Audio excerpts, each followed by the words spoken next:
Tere kõigile, kogemusnõustaja Silver siinpool. Nii nagu alati räägin kõigest nii nagu mul oli ja kuidas mul on nüüd praegu. Ja ma arvan, et üks väga oluline asi on rääkida, mis mind on taastumisel väga palju saatnud. Igal juhul selleks on sellised mõtted, et kus mu ärevus on, kus mu depressioon on järsku. Ja see juhtus minuga täpselt siis, kui mul hakkas enesetunne paremaks minema. Ja nii nagu ikka, inimene harjub väga paljude asjadega ja näiteks ta harjub ka sellega, kui on konstantselt halb, kui on nagu paha olla kogu aeg lihtsalt.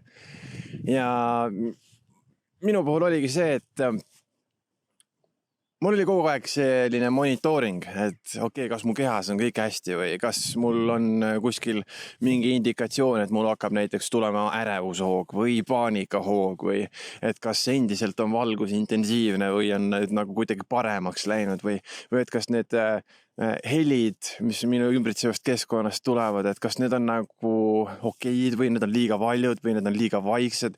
Ja siis jälle see ärgitas minust taaskord selle ärevuse ja siis ma olin mingi, okei, see ärevus on siiamaani alles. Minu jutu mõte on see, et mind siis taastumisel saatis väga palju selline olukord, kus kohast ma siis jutumärkides tundsin oma ärevusest puudu ja tundsin oma depressioonist puudu. Sest oligi, ma tegin igapäeva tegevusi, toimetusi ja ühtäkki mõtlen, et okei, kas see on normaalne, et ma järsku ei tunne ennast nii, nagu ma varem tundsin. Ja siis ma hakkan otsima nii-öelda nagu seda ärevust taga ja ma hakkan otsima nii-öelda neid depressiooni mõtteid taga, sest nad on olnud minu jaoks nii tuttavad, nagu kogu aeg on mul selline olek olnud ja kui need järsku enam ei ole, siis on äkki selline olukord, et kus nad siis on ja miks neid enam ei ole. Ja siis ma tekitan endale uuesti ärevuse ja uuesti need depressiooni mõtted tagasi, mis oli väga veider selles osas, sest hästi tundmine on ju tegelikult okei ja see ongi üks põhieesmärk taastumisel, saavutada see olukord enda sisemuses ja enda mõtlemises, et olla ja tunda ennast hästi. Ja selle asemel mina otsisin neid ärevuselemente ja depressiooni elemente uuesti taga.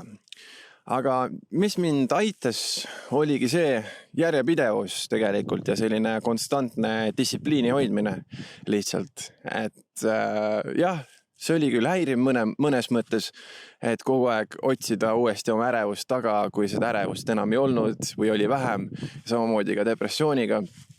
Aga lihtsalt ühel päeval, kui sai neid tegevusi tehtud, ehk siis hoolitseda iseenda eest, olla füüsiliselt aktiivne ja lülitada ennast aeg-ajalt siis välja, teha selliseid pikki jalutuskäike, siis hakkas see nii-öelda stabiilne enesetunne muutuma järjest rohkem naturaalsemaks ja ma nüüd tänaseks päevaks aina vähem otsin neid kohti, otsin seda ärevust, otsin seda depressiooni taga.